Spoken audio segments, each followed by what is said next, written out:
नमस्कार दोस्तों। सुरेन हिंदी क्लास में आज हम पढ़ते हैं यूजीसी नेट की 10वीं इकाई का एक बिंदु, आप हुदरी एक जिद्दी लड़की की आत्मकथा। ये सिलेबस में शामिल है। 10वीं इकाई में अन्य गद्य विधाओं के अंदर जो है ये शामिल है। तो आप हुदरी जो है वो एक आत्मकथा है और उसके शीर्षक के साथ ही ये बात भी कवर पेज पे लिखी हुई है कि एक जिद्दी लड़की की आत्मकथा। आप हुदरी एक जिद्दी लड़की की आत्मकथा। सिलेबस में केवल आप हुदरी लिखा हुआ है। लेखिका है रमणीका गुप्ता। इनका जन्म 22 अप्रैल 1930 को पंजाब में हुआ था और 26 मार्च 2019 को दिल्ली में इनका निधन हुआ था। आप हुदरी का प्रकाशन जो है वो 2015 में सामयिक प्रकाशन दिल्ली में हुआ था। सामयिक प्रकाशन जो दिल्ली में है दरियागंज में, वहाँ से इसका प्रकाशन हुआ था और इसमें 448 पृष्ठ हैं और विधा आत्मकथा है।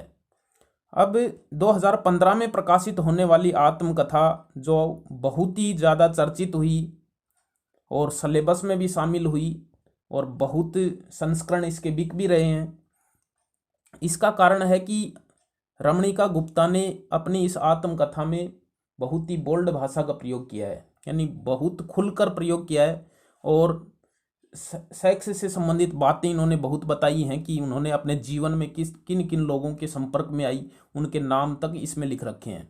तो इसलिए ये आत्मकथा जो है वो 2015 में प्रकाशित होकर यूजीसी नेट के सिलेबस में भी शामिल हुई है और बहुत अधिक मात्रा में बिक भी रही है। आत्मकथा जिंदगी का आलोचनात्मक दस्तावेज होती है। यह कहा जाता है कि आत्मकथा लेखन को शीशे की तरह पारदर्शी व साफ होना चाहिए। तो इसमें जो बातें लिख रखी हैं वो शीशे की तरह पारदर्शी हों और साफ हैं। आप हुदरी शब्द का अर्थ क्या है? आप हुदरी का अर्थ होता है अपने मन की करने वाली, सारी सीमाओं को तोड़ने वाली, किसी की भी न मानने वाली। आप हुदरी इसका शीर्षक है। अपने मन की करने वाली, सारी सीमाओं को तोड़ने वाली, किसी की भी न मानने वाली। हादसे 2005 में इनकी पहली आत्मकथा प्रकाशित हुई थी। हादसे 2005 के बाद प्रकाशित होने वाली आप हुदरी दूसरी आत्मकथा है इनकी, जो 2 भागों में है। प्रथम भाग में पारिवारिक जीवन, बचपन व यौवन के संघर्ष की कहानी है और दूसरे भाग में राजनीतिक जीवन की कहानी है। आत्मकथा में उनकी कहानी रमना से शुरू होती है। रमना से रमणीका गुप्ता बनने की पूरी प्रक्रिया है आप हुदरी। यह एक ऐसी लड़की की कहानी है जो बंधनों को तोड़कर अपना जीवन जीती है, समाज के भी और देह के भी, यानी दोनों तरह के बंधन तोड़ती है, समाज के बंधन भी और देह के बंधन भी, जो एक लड़की के ऊपर लागू होते हैं। रमणीका के परिवार के सदस्यों में उनके पिता जो सेना में डॉक्टर थे, माँ है जिसका जिक्र आत्मकथा में बीबी जी बोलकर आता है, 2 भाई हैं, बहन है और भाभियां हैं और दादी भी उनके परिवार की एक सदस्य थी। पति वेद प्रकाश गुप्ता जिनसे प्रेम विवाह किया, तमाम विरोधों के बावजूद विजातीय विवाह किया क्योंकि जिद्दी लड़की थी।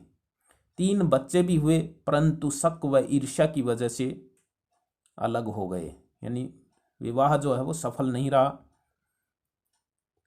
आप हुदरी एक जिद्दी लड़की की आत्मकथा में लेखिका का अंतः संघर्ष है।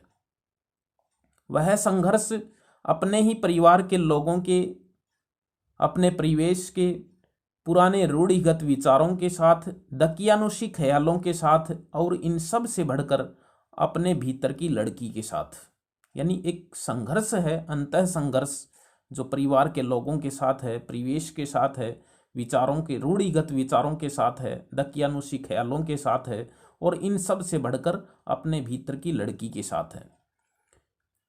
अब आप हुदरी आत्मकथा को हम निम्न बिंदुओं के माध्यम से समझ सकते हैं। पहला बिंदु है यौन संबंधों का बेबाक सत्य, यानी इस आत्मकथा को सबसे अधिक इसलिए भी पढ़ा जा रहा है क्योंकि इसमें यौन संबंधों का बेबाक चित्रण है और जिन जिन लोगों के संपर्क में आई वो सब बातें इसने खुलकर लिख रखी हैं, नाम भी लिख रखे हैं। रमणिका गुप्ता जी मनोविज्ञान की छात्रा रही हैं, सिगमंड फ्रायड से प्रभावित थी, अपने अंदर यौन कुंठाओं को बिल्कुल भी नहीं पालना चाहती थी। यौवन की शुरुआत में नौकर व मास्टर से शोषित हुई। जो उनके घर में नौकर था और एक मास्टर था, तो उनसे वो शोषित हुई। उसने लिखा भी है एक जगह कि धीरे धीरे मास्टर से सेक्स एंजॉय करने लगी। उसका पहला प्यार बलराम था, जो आत्मिक था, शारीरिक नहीं। बलराम जो है वो, बलराम ने उसको एक दर्जी से जो है वो मुक्त करवाया था, जो उसको बुरी नज़र से देखता था, इसलिए उसको बलराम से प्यार हो गया था, जो आत्मिक था, शारीरिक स्तर पर नहीं पहुंचा। बाद में हमीद के संपर्क में आई सच्चे प्यार के रूप में।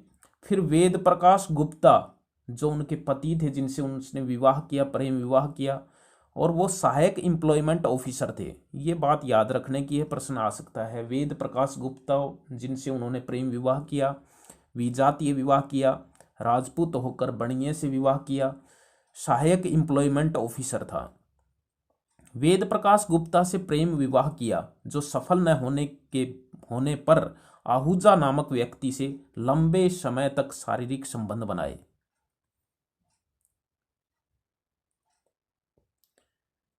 यानी विवाह सफल न होने पर आहूजा नामक व्यक्ति से लंबे समय तक शारीरिक संबंध बनाए। वीरेंद्र से भी संबंध रहे। इसमें ये आया है कि वीरेंद्र जो है नाम का व्यक्ति था, उससे भी इसके संपर्क रहे हैं, शारीरिक संबंध रहे हैं। प्रोफेसर वाजपेयी की विषयगत जानकारी व साहित्यिक अभिरुचि ने भी रमणिका को आकर्षित किया। बिहार के मुख्यमंत्री के साथ अपने राजनीतिक और यौन संबंधों की चर्चा बड़ी बेबाकी से करती है। आत्मकथा में ये बात भी लिखी हुई है कि बिहार के मुख्यमंत्री के साथ न केवल राजनीतिक संबंध थे, बल्कि शारीरिक संबंध भी हुए हैं। अपनी भाभी के साथ समलैंगिक सेक्स की चर्चा भी इन्होंने इस आत्मकथा में की है कि भाई बाहर रहता था, भाभी अकेली रहती थी, तो भाभी के साथ घर पे जो है वो समलैंगिक सेक्स भी किया है। रिश्तों की सत्यता भी बड़ी बेबाकी से इसने की है कि रिश्तों के अंदर जितना भी गलत काम था वो सब इन्होंने स्पष्ट रूप से अपनी आत्मकथा में लिखा है। लिखा है कि अपने पिता के बारे में लिखा है कि उनके कई औरतों के साथ संबंध थे, अर्दालियों की बीबियों के साथ, दूर पास के रिश्तेदारों की बहुओं के साथ, और लड़कियां सब के साथ रिश्ता था।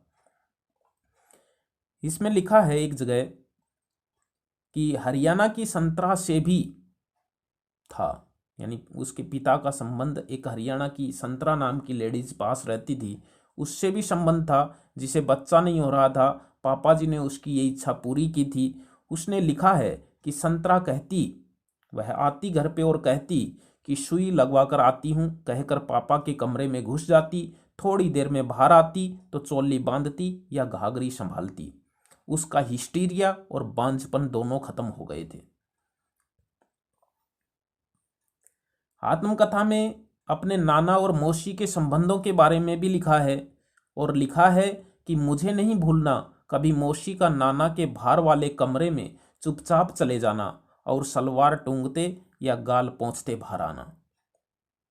अपने पति प्रकाश, जिसका नाम पूरा वेद प्रकाश गुप्ता था, अपने पति प्रकाश और अपनी भाभी के संबंधों का भी जिक्र किया है, और उन्होंने लिखा है कि भाभी की छोटी बेटी प्रकाश की ही बेटी थी।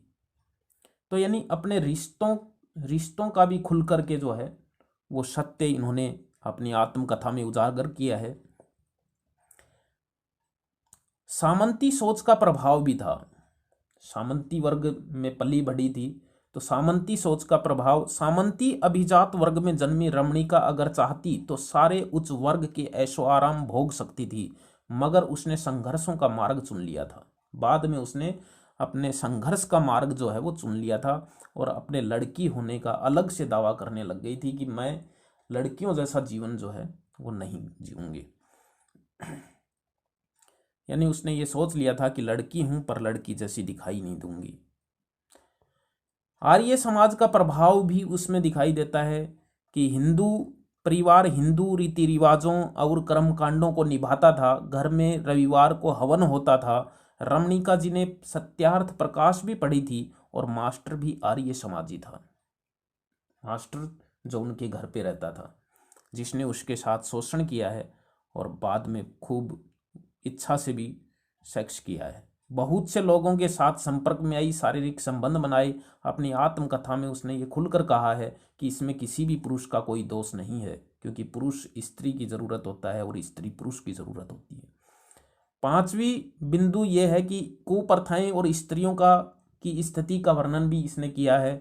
पंजाब की कुड़ीमार व लड़कियों की खरीद फरोख्त जैसी प्रथाओं का वर्णन भी किया है और स्त्रियों के साथ होने वाले बलात्कार व यौन शोषण का खुलकर व नंगा चित्रण भी किया है।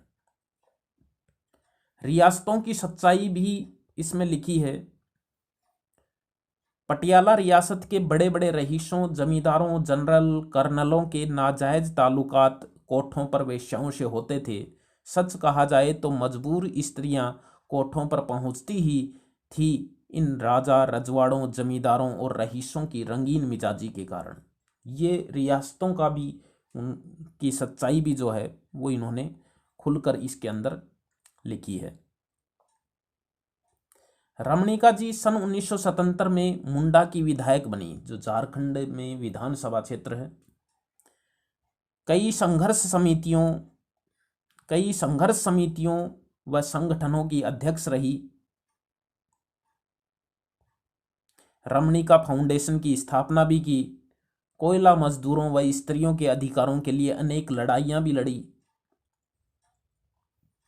और अंत में इन्होंने लिखा है अपनी आप हुदरी आत्मकथा के अंत में लिखा है, अंतिम लाइन है कि मैं औरत के लिए स्वच्छंद शब्द को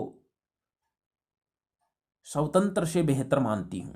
यानी औरत जीवन के लिए स्वच्छंद शब्द को स्वतंत्र से बेहतर मानती हूँ। मैं स्वच्छंद होना श्रेयस्कर समझती हूँ, चूंकि इसमें छदम नहीं है, दम्भ भी नहीं है।